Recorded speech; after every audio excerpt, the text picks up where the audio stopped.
Kevin McDonald stood impatiently at the arrivals concourse at Chicago's O'Hare Airport, waiting for his little brother to arrive from L.A. During a scan of the faces of the incoming passengers, he caught sight of his reflection in a pane of glass and realized that he looked as haggard as he felt. He'd only managed about 4 hours of sleep in the 2 nights since the email had arrived from his father. The email that proved the estrangement he'd felt for years toward not only his father, but his little brother, was based on a lie. The feelings of guilt, remorse, and a terrible sadness for the lost years that could never be retrieved were eating him alive. An hour after reading the email, he was still staring at the screen, contemplating ringing Oscar, when the former rang him for the first time in over 2 years. When the younger brother heard how devastated the elder was, he'd run off, organize leave, and get an airline ticket as quickly as he could. Now, here he was, 36 hours later, striding out of the gate lounge area. The brothers hugged awkwardly, then went to Kevin's car. They were quiet on the drive back to Kevin's place. Both men were hoping like hell their estrangement would end, but neither knew exactly how to start the conversation. Subliminally, they both feared their emotional divide was too entrenched and would never be breached. Neither gave thought to how their difficulty in discussing their emotions mirrored that of their father.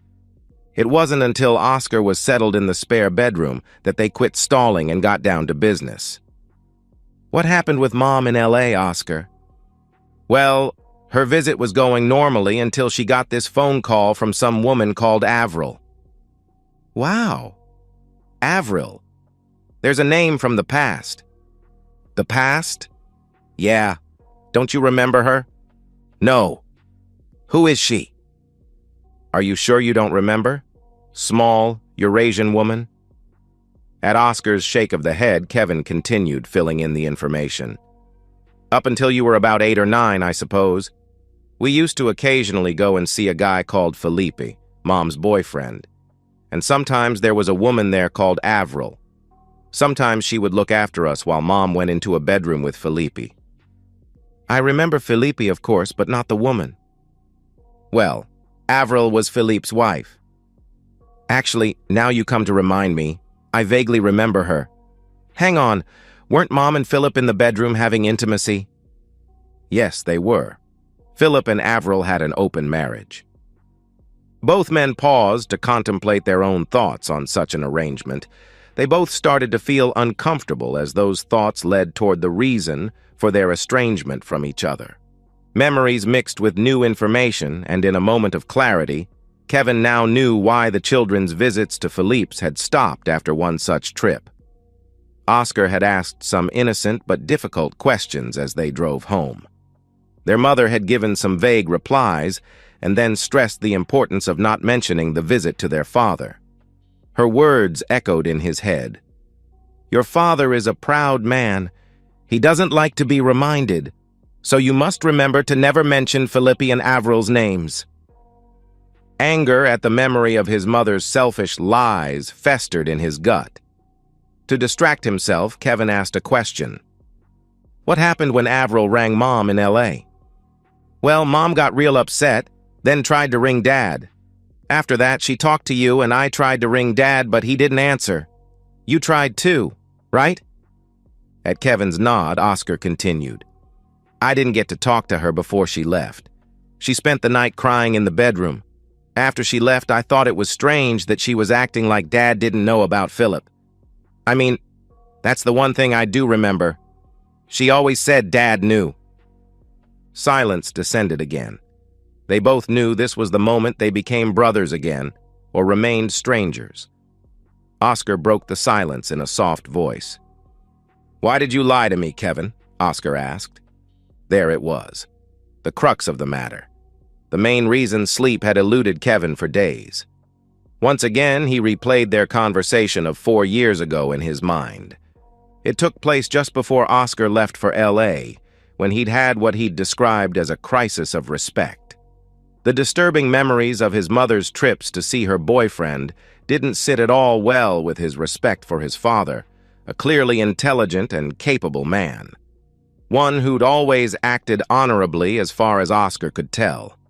Confused about his conflicted feelings, he'd gone to the one person who he thought would understand, his brother. He'd asked Kevin what the story was.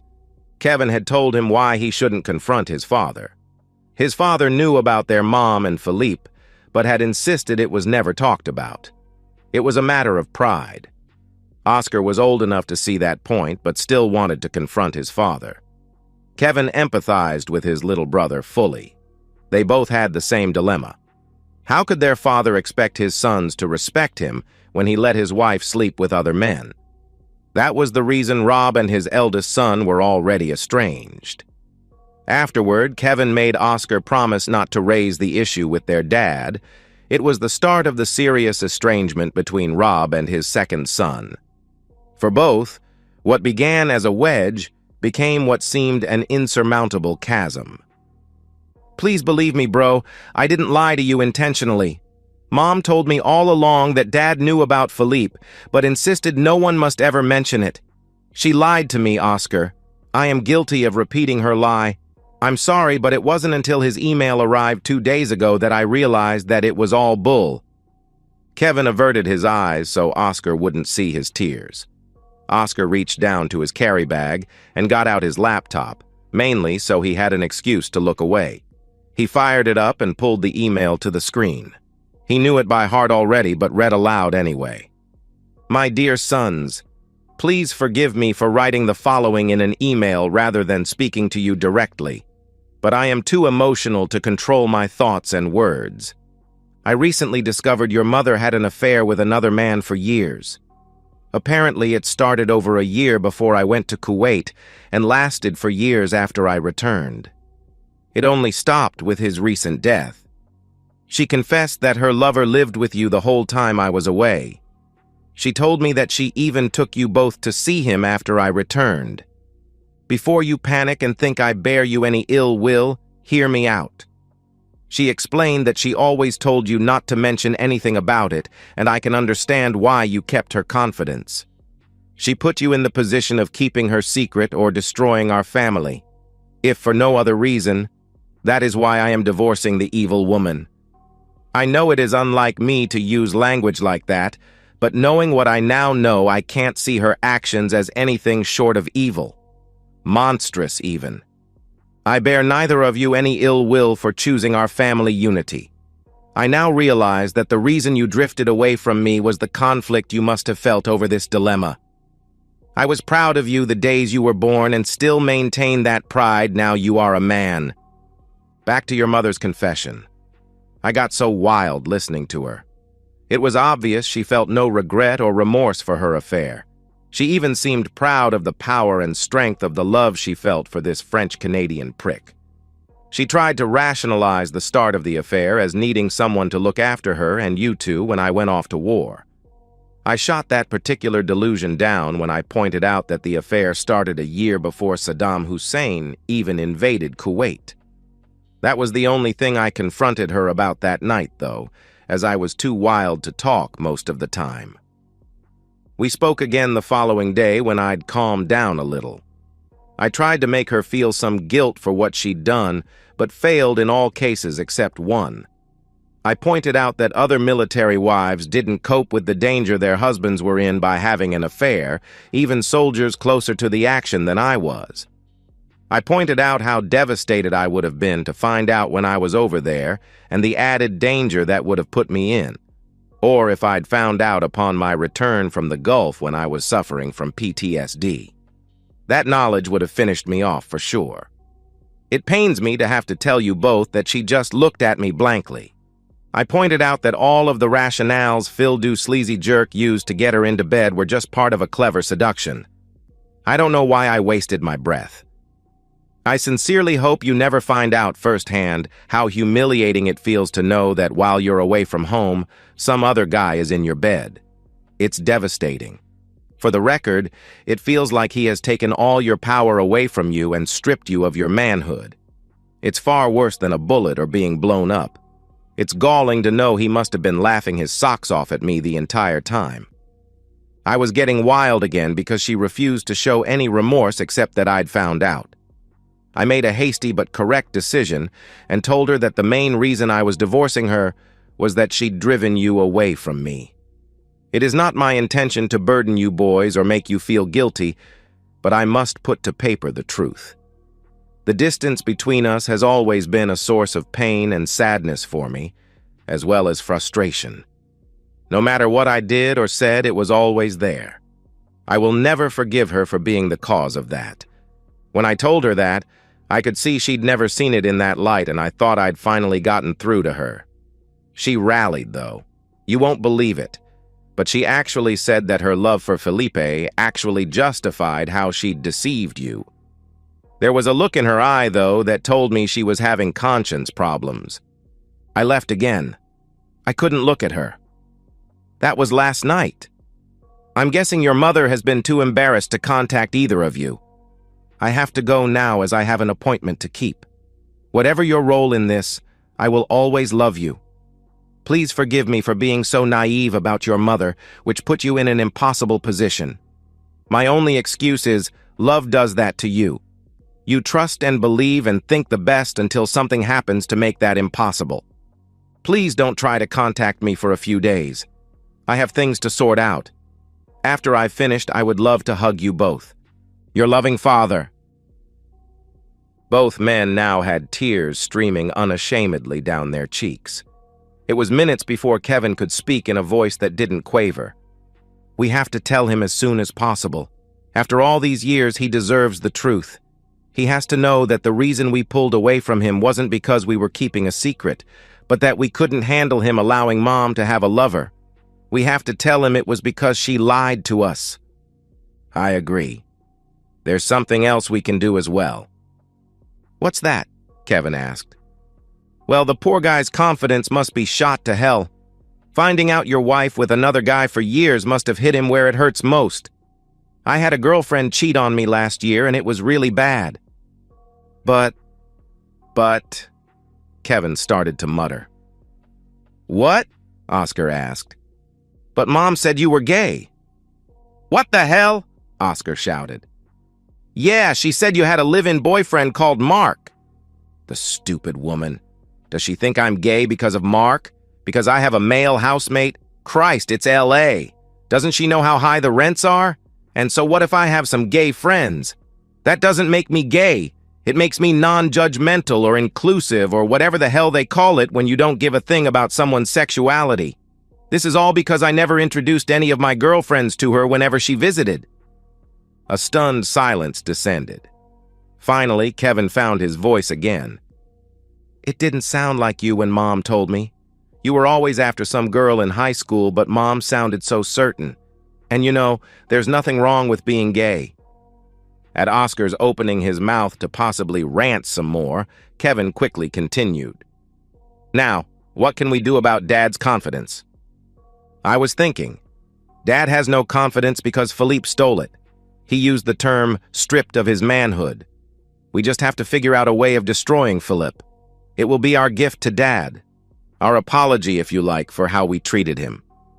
But Philippe is dead. Not a problem. We just have to destroy his ghost. How the hell do you destroy a ghost? That, brother, is what we have to figure out.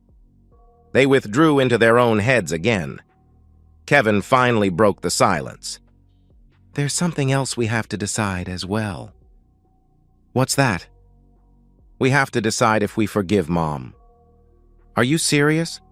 The woman lied to us, disrespected Dad, and drove a wedge between us and him, as well as you and me. Now she's going around telling people I'm gay. I can't speak for you, but I'm not feeling all that forgiving right now. Some people might say that love forgives all sins. She told me all along that she loved both Dad and Philippi. Forget that, bro. There's a name for married women who sleep with other men. That word is always the S word. Knowing their brotherly love was secure, Oscar and Kevin composed a joint email to their father setting the record straight and begging his forgiveness, even though it had already been given. Kevin then dragged out a case of beer, and they drank the lot. As the night dragged on, the plans got progressively more evil. The final one, they thought, would destroy many memories, reputations, and one life. They were wrong. It would destroy at least 2, but they couldn't foresee that. In their drunken stupor, they thought it was the perfect gift for the great man who was their father. At 3 a.m., Kevin went online to book seats on a plane home the next afternoon. In the cold light of the next day, they realized the plan was a little extreme and toned it down as the plane flew at 30,000 feet.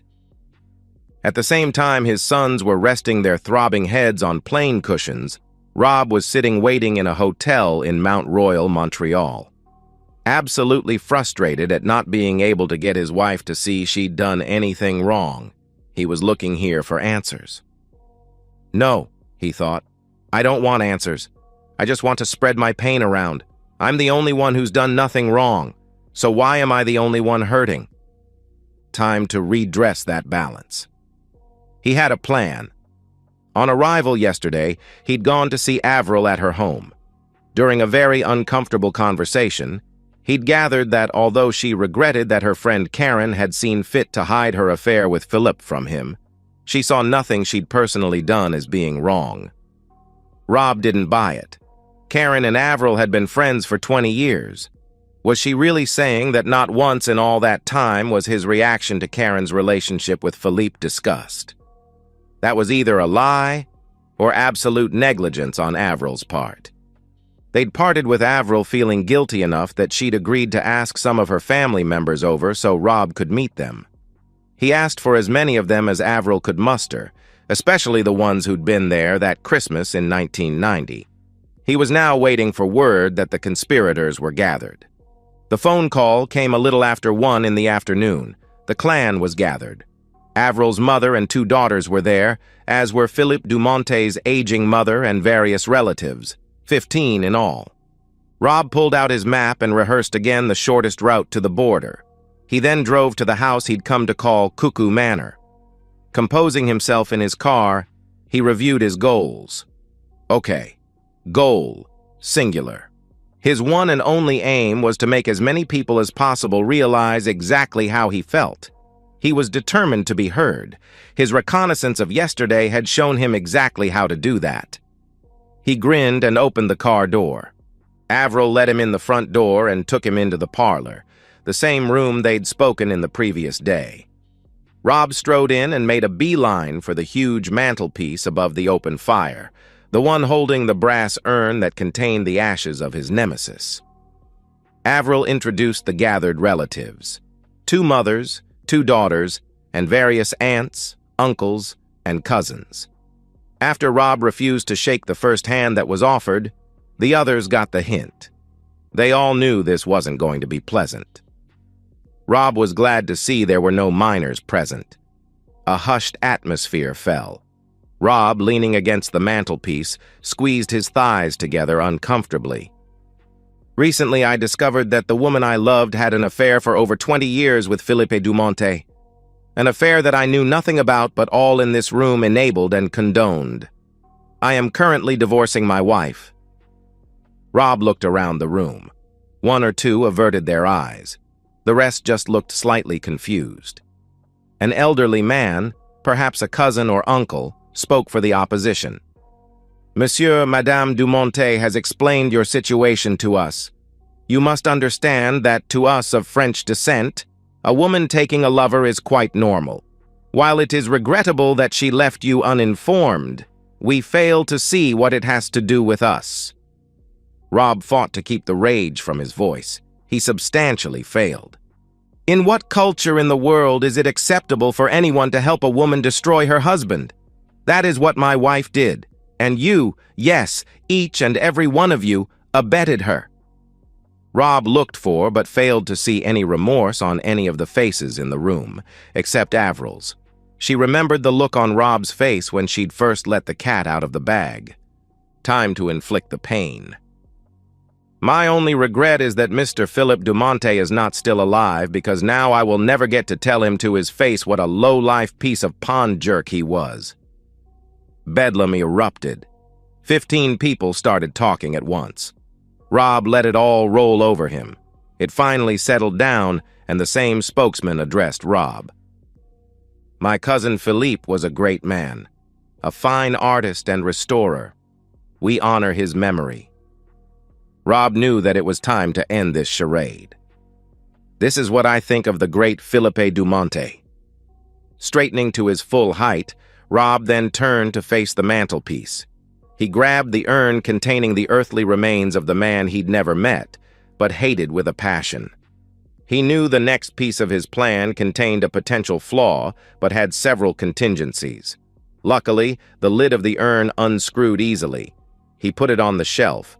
Still facing the fireplace, he unzipped his fly one-handed and with great relief started urinating into the urn. He looked over his shoulder at the shocked faces all around the room. They were too stunned, too disbelieving to move.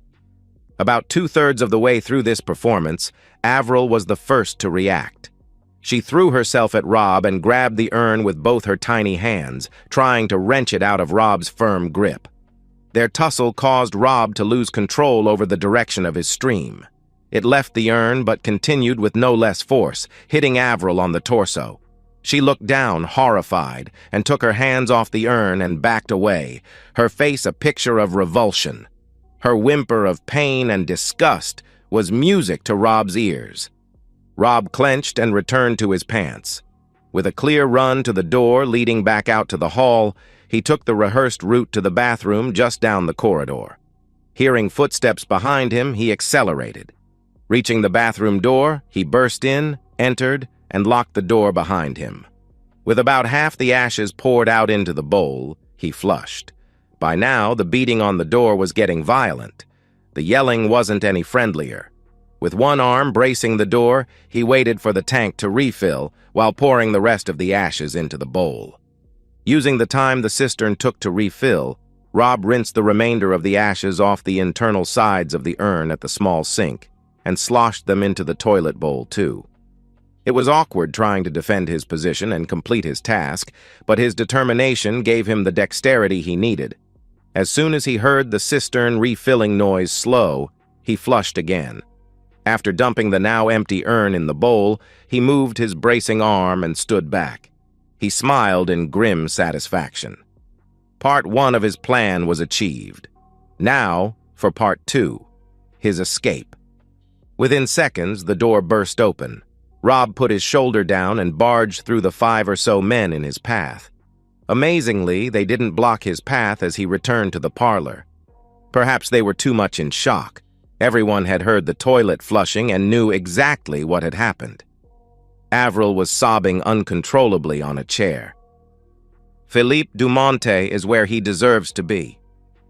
Rob paused for effect. "With the other turds."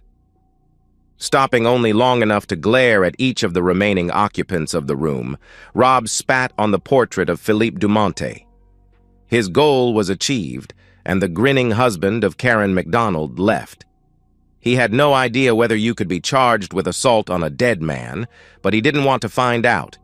He drove across the border an hour and 15 minutes later. By the time Rob's 2 sons arrived in their hometown, it was too late to visit their old house. Both were secretly dreading it. They checked into a motel, rang some old school friends, and went out on the town. Watching his little brother's attempts to get laid, Kevin wondered how his mother could ever have suspected he was gay. Consequently, they were hung over again the next day. It was just after lunch when they felt well enough to drive their hire car to their old home. There had been no answer to their email to their father, and he still wasn't answering his phone. They were both somewhat relieved about that. If he'd found out their plan, they were both almost certain Rob would have forbidden it. That would have put them in the difficult position of abandoning something they felt they really needed to do or defying him. Neither would do that. Not now. There was a strange car in the driveway. They walked in the unlocked front door. Karen was surprised and delighted to see her sons. She was totally oblivious that their return greetings were stilted. She hustled them into the lounge and introduced them to a man sitting on the couch with a notebook. John was a reporter for a national art magazine. Oscar followed the direction of Kevin's gaze to the painting of their mother propped on the mantelpiece, the nude, highly sexualized painting of their mother. Like Kevin, He cringed and quickly averted his gaze. It was not the image of her he wanted in his head. John noted their reactions as he shook hands with both. "Your mother was just telling me about this magnificent painting and her affair with Philippe Dumonte. I'm writing an article on the painting and how it's going to be the centerpiece of the upcoming Dumonte exhibition." As one, Kevin and Oscar turned to stare at their mother in shock. She returned their gaze unflinchingly. "What's wrong? Now that your father knows, I can finally tell the truth openly. I loved Philip, and now I can honor that love and the painting that celebrates it." She stopped confused when she finally registered the animosity in the stunned looks on both their faces. "Look, I'm very sorry your father found out about my affair with Philip, but it wasn't my fault. Your Auntie Avril let the cat out of the bag. Your dad has left for a while until he can come to terms with it." Kevin was literally spluttering when he finally answered. "What about Dad? You're not content to cheat on him quietly for 20 years. Now you want to humiliate him in front of the whole world. You want to trumpet his humiliation to all and sundry with not only a magazine article but also a public display of that painting?" Karen was a little taken aback by Kevin's vehemence. "I'm sorry you're upset, but I'm proud of my relationship with Philippe, and besides, the publicity will be good for the exhibition. It's quite flattering, really, to have my picture as the first thing people will see when they walk in the door. Your father just has to accept that. I'm sure he eventually will, as he's always been very understanding of my needs." Both sons were stunned. Now they understood their father's anger at Karen's complete lack of remorse. No remorse and zero regard for their father's feelings. A very uncomfortable silence descended. John, the most sensitive one in the room, felt obliged to raise the conversational temperature, as it were. "Your mother tells me that you knew about her affair and that Philippe actually helped to raise you when your father abandoned the family." Oscar acted on pure reflex against the man who was attacking his father. His actions were partly fueled by guilt. With 3 quick strides, he reached the smaller man who had risen to his feet in defense.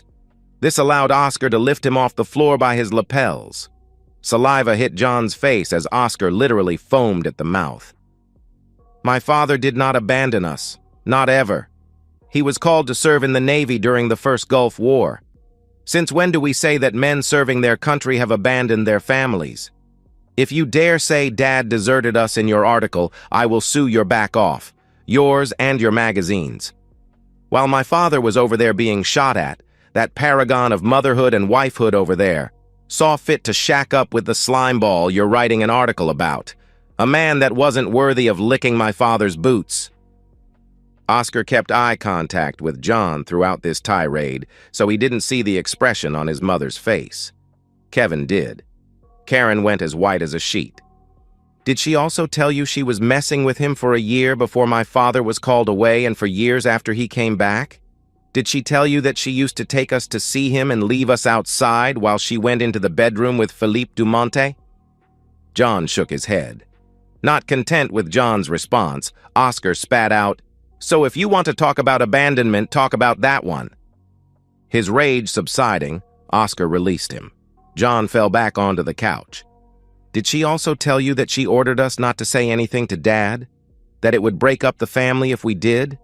That she lied to us when she told us that Dad knew about her affair but didn't want anyone to publicly acknowledge it? That the conflict that caused in us drove a wedge between both of us and Dad? That it caused me to lose respect for my father and spurred me to leave home as soon as I could and hardly talk to him for the last 4 years? Did she?" John's gaze left Oscar's angry face and shifted to his brother's. Kevin nodded his agreement with his brother. John's expression automatically took on a look of disgust as he turned his gaze to Karen. She saw the look and years of self-deception began to crumble. Until 4 months ago, she had it all. A husband who worshipped her, sons who loved her, and an exotic, sophisticated French lover. A lover that was justified as long as Rob never found out. Sure, she'd had to do some iffy things to keep the secret, but never anything unjustifiable. Before the boys came home, she'd seen in the reporter's eyes that he understood that the pure and unsullied love she had for Philippe justified the deception. Now, her lover was dead, and she knew she faced many months of recrimination from her husband and sons until things returned to normal. Far worse than that, though, were her inner demons. She'd survived Rob telling her that the affair was wrong. By their actions, her sons had just told her the same thing. That, too, was damaging, but survivable. They were just children, really. Naive and untested by life, unversed in the ways of the world. No. The look of condemnation on a neutral party's face, a face that until 5 minutes ago showed nothing but approval for her actions of 20 years, finally got through her defenses. He was a man long au fait with the art world, and he, too, disapproved of her actions. She'd been wrong. She knew that, because that look on John's face opened a floodgate, releasing years of suppressed guilt. With so much hate and condemnation surrounding her from 3 sources that should never have been threats, Karen's mind retreated to the one beautiful thing remaining in her life: her memories of Philippe Dumonte. Inwardly, she remembered. Outwardly, she smiled. The smile was misinterpreted by all 3 witnesses present and unleashed hell. 2 of the witnesses, Kevin and Oscar, interpreted that smile as evidence that so far they had completely failed to get their mother to acknowledge any wrongdoing on her part. That made them wild. John, the 3rd witness, thought the smile was triggered by the pride this woman felt at her successful covering tactics over the years. That was just wrong, in his opinion. The silence was very uncomfortable. The smile on Karen's face faded as her mind returned to reality. She knew she had much damage control to do. With a glance at the painting for courage, she composed her thoughts and prepared to speak. The ultra-sensitive John was trying to change the subject and beat her to it. "Oscar, after what your mom told me, I'm very surprised at your show of aggression." "Why? What did she tell you?" Oscar asked. "She said you were gay." Oscar reeled backward. Was there no limit to his mother's crimes?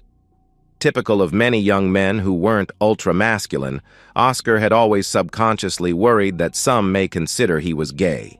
It was one thing for his mother to think it, but to tell total strangers without having spoken to him first was beyond loathsome. Why hadn't she asked him about it? Her belief, her arrogance, that she knew best for everyone infuriated him. At that point, the instinct to hurt morphed into the desire to kill. The agreed Plan B, a limited assault on their mother, was discarded in favor of the drunken 2 a.m. Plan A.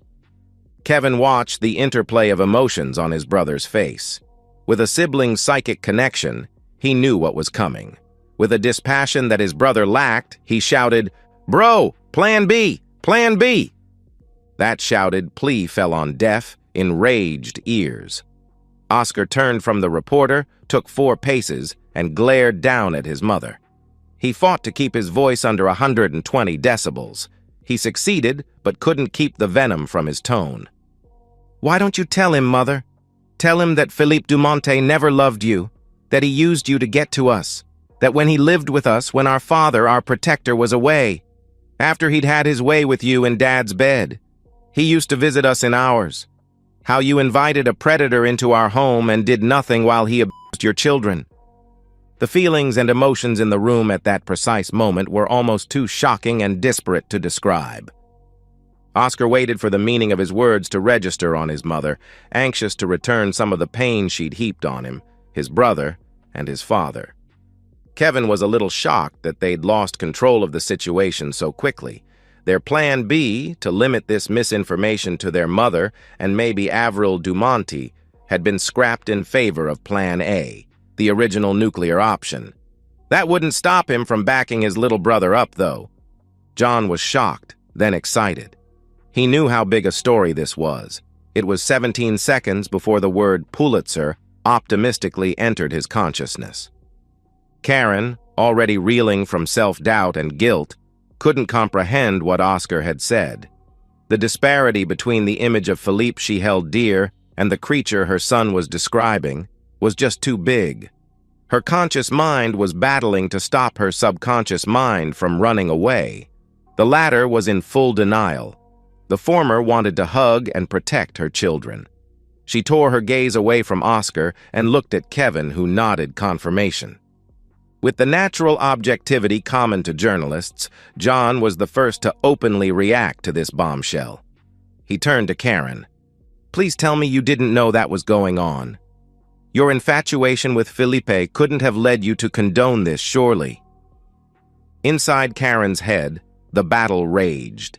Love, beautiful memories, remembered pleasures, drew the wagons in a circle to face the onslaught of doubt and the implications of this horrible revelation. It may have been an even contest, except there was a fifth column, an enemy in the camp. While her new knowledge was hammering at the gates, her own buried guilt was lifting the latch from the inside.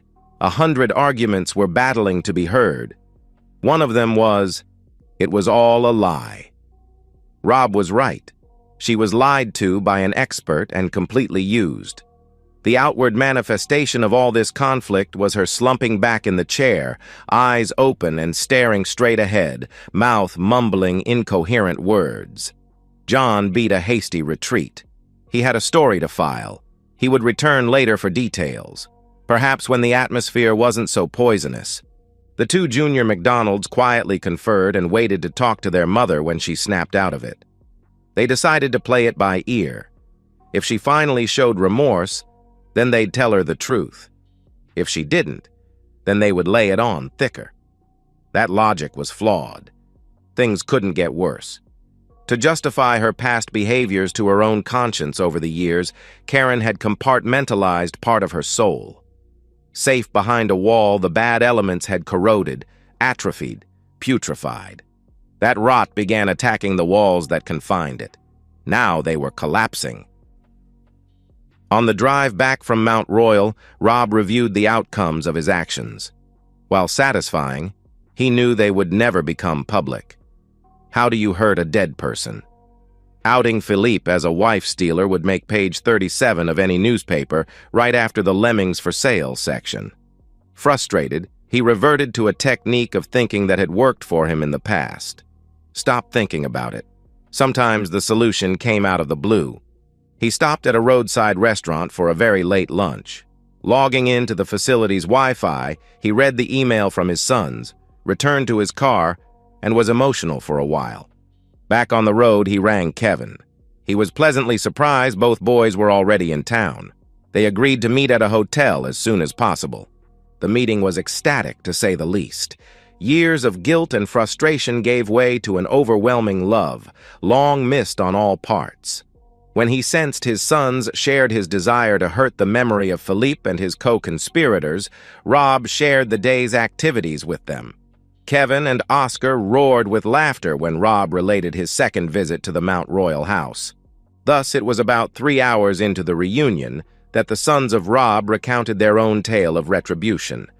They started by explaining their motivation to destroy their mother's pleasant memories and cause some post-mortem damage to Philippe as a gift and olive branch to their father. Rob listened to the story with mounting horror. After they quickly added that the accusations against their mother's lover were wholly fictitious, he was conflicted. As a more mature man and a father, he knew accusing someone of child molestation was about as bad as it got. Deep down, he was proud of their tactic, but appalled at the same time. When they described the effect on their mother, alarm bells rang. "Was she okay by the time you boys left?" I think so. She mumbled something about wanting to be alone. Oscar's hesitant reply didn't reassure Rob. He turned to Kevin, whose expression didn't alleviate Rob's fears. He might loathe what Karen had done and want to divorce her, but he didn't want to destroy her. By silent agreement, they all jumped in Rob's car and headed home. After crying for a long time, Avril drove the 4 hours to see Karen, needing to tell someone who truly knew and loved Philip about the unforgivable things Rob had done. To see the earthly remains of her late great husband defiled like that was just appalling. As a woman, Avril knew exactly how to offload some pain and share it with someone who loved Philippi as much as she did. Already, the beautiful thing Karen and her Philippe had shared was turning gangrenous. Away from Philippe's hypnotic influence, her own airbrushed memories were beginning to show cracks, reality intruding. And reality drew with a much harsher brush, uglier strokes. She remembered back to when she'd first found out about her husband's various affairs. How angry they'd made her feel. No, not angry. Helpless, rejected, and inadequate. She was a nothing, a nobody, married to a famous man. If she'd objected to his activities, she risked losing him. It was beginning to dawn on her that she'd always found it humiliating, but had suppressed those feelings for her own psychological survival. How else could she maintain her love? To placate her own outrage after discovering Philippe's first affair, she'd insisted they open their marriage. But the one time she'd suggested enforcing her right to take a lover, Philippe had reacted negatively. He didn't touch her in months following her fling. Punishment by silent rejection. She'd learned her lesson well, and in subsequent years, satisfied herself with sharing her husband's lovers. When no one answered her knocking, she turned the knob of the unlocked door and walked in. She found Karen in a chair, staring at the painting on the shelf. She didn't look well. Avril's own problems were set aside for the moment. She kneeled before her friend. "Cherie, what is wrong?" The battle in Karen's head had just ended. The victor is as inevitable as waking tomorrow older than today. Memories of love, stunning happiness, and pleasure were in a smoldering heap. Standing over the smoking pile was a monster called self-loathing. The beast had coalesced around a core of 20 years of suppressed guilt. Wrapped around that were memories of anger from Rob, Kevin, and Oscar. The coating that was a veneer she didn't recognize, but was the mutated remnant of memories. Every good element turned to bad. The outer coating needed no professional eye to identify. It was the certain knowledge that she had failed in her most important role as a mother. An imperative that a million years of evolution had drilled into just about every species more evolved than a cockroach. The duty to protect her young. That was bad enough. The fact that she'd introduced the danger to the nest in the first place was inches away from destroying her. This was the Hulk that greeted Avril. The last remnant of the conscious mind of Karen MacDonald, unable to accept the blame for their lay destruction, lashed out. Never once looking away from the painting, she spoke in a dull voice. "I invited Philippe Dumonte into my house and he misbehaved with my children. I allowed it. You allowed it." Avril rocked back on her knees as if struck. Karen's words were delivered with such stark certainty that they bypassed all logical denial. She found herself in the same place Karen had been before, alternatively looking at opposite ends of a vast field, with memory at one fence and new fact at the other.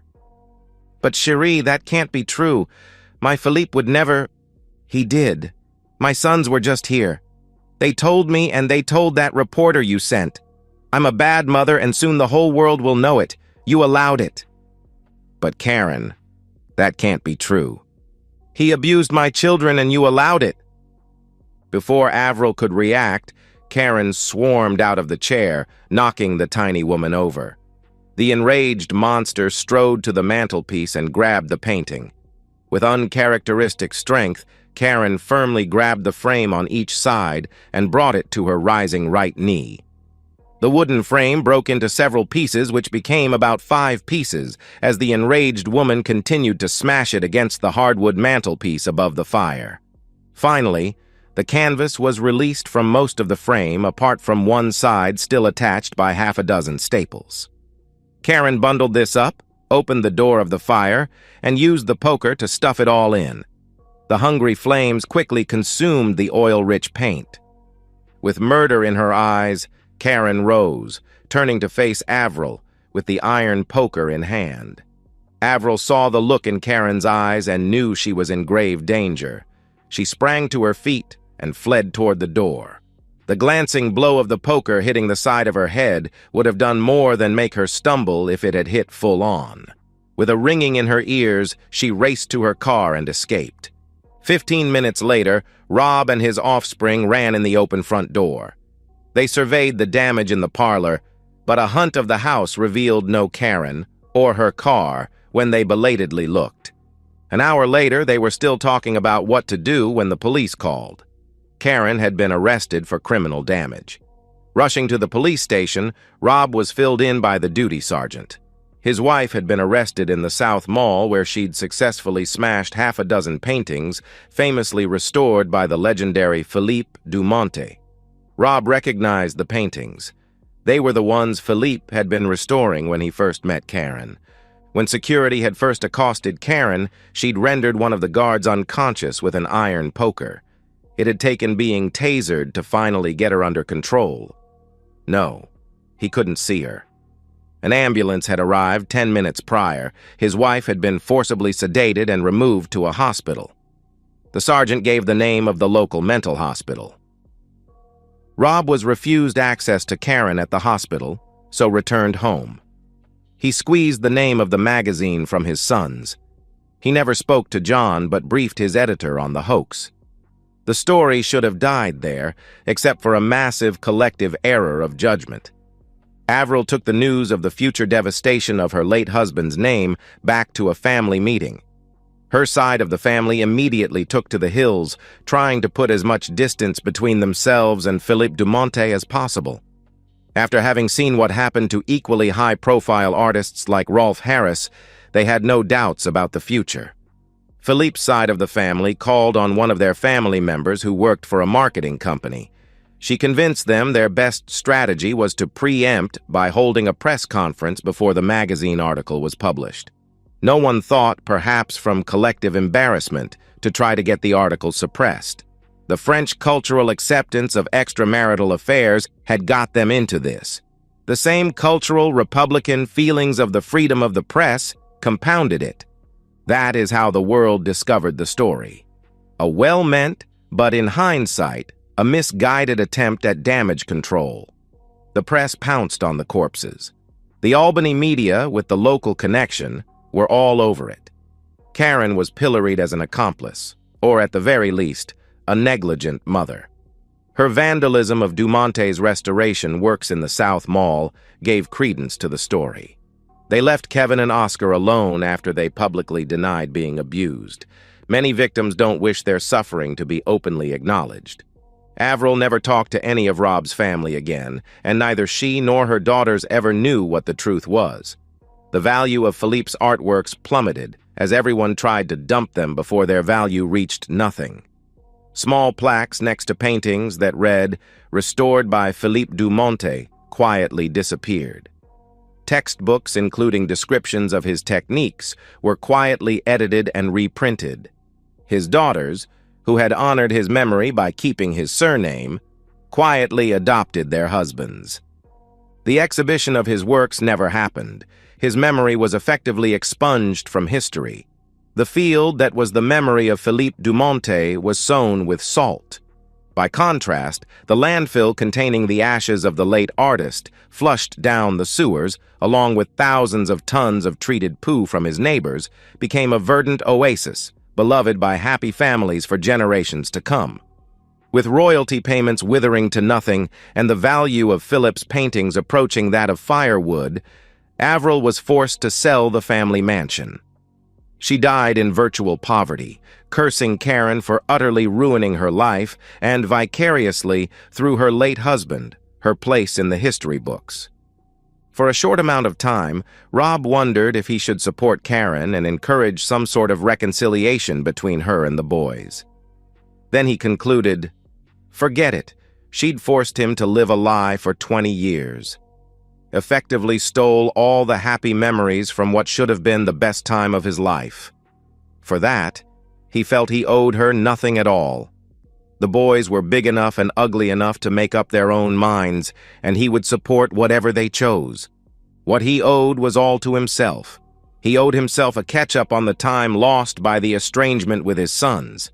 He owed himself the chance to end his days with someone who actually did love him as much as he loved her. But first things first. Rob, Kevin, and Oscar packed their old camping gear, fishing rods, and what amounted to about half a barrel of bourbon. Memories of that week were a blur, but three close-knit men emerged at the end of it. They still find the time to get together for a week a year and do something bad like that. Their relationship was never challenged again. Rob thought that he'd never trust another woman. He feared his ability to truly read their feelings. Then he met Bella. He immediately knew she wore her heart on her sleeve and that she was incapable of guile. He vowed he would be exactly the same. The relationship being fairly new, Rob tried to defer the annual trip 2 years after the first trip. Bella overheard him on the phone to Kevin, insisted on speaking to him, found the real story, and told Rob she wasn't available that week. That episode cemented a tight bond between son and stepmother, and Kevin proudly stood at his father's side 2 years later at their wedding. Karen, under psychological advice, didn't see her sons for the 4 months she was hospitalized. With her inner demons threatening to drown her in despair, the system wouldn't even contemplate releasing her. By the time she was released, it was too late. The letter of apology her counselor encouraged her to send to Rob to hopefully begin dispersing the guilt was returned with "not known at this address" written on it. Rob had moved out of the house and out of her life. When she finally had the courage to contact Oscar, he told her in no uncertain terms that with the amount of damage she'd inflicted on both he and his father, she had to be kidding to think that they could be mother and son again. He never relented, and at the time of her death, Karen had only ever seen photos of his 3 daughters and 1 son. Kevin did try to have a relationship with his mother, but it was strained. Karen continued carrying much guilt over what she'd forced on her son, and despite his best efforts, Kevin still felt much resentment that she'd robbed him of so much of his life, of his childhood. Toward the end, their times together were so uncomfortable that Kevin began making excuses not to make the long trip. In fact, the first time Karen met Kevin's new wife was after the birth of their first child. Karen flew up, but it was obvious Melissa held her in absolute contempt and trusted her not a jot. Karen scolded her son for telling Melissa about her relationship with Philippe Dumonte, managing to shock him. The idea of concealing anything from his wife was an alien concept to him. Karen, of course, didn't see the problem. A leopard is a leopard and has spots. The whole week was so uncomfortable that Karen vowed it would never happen again. She tried to get Kevin to bring her grandchildren to see her without his wife, but he rightly refused. With no family, shunned by her old friends, and never having shrugged off the once smeared with, never completely clear of stain of child abuse, Karen's heart finally broke for the last time at the early age of 58. With no better idea of what to do with her ashes, Kevin scattered them in the backyard of the house she'd hardly left for the last few years. His father attended the funeral, but only to support his son. That night, the neighbor's tomcat sniffed the unusual-smelling ground, and once he was bored, dug a shallow hole in the soft spot and crapped in it. Then he deigned to respond to his mistress's shouts to come home for dinner. God, he hated the name she'd given him. Who the hell would call a cat Philippe? And so, we've reached the end of today's story. Was it what you expected, or did it take a twist you didn't see coming? I'm curious to hear your thoughts. Share them in the comments below, and let's get a conversation going. If this story kept you hooked, make sure to hit that like button. And if you're new here or just haven't subscribed yet, now's the perfect time to join our community. I bring you fresh, captivating stories every day, so click that subscribe button and turn on notifications so you never miss out. Thanks for watching, and I'll see you in the next one.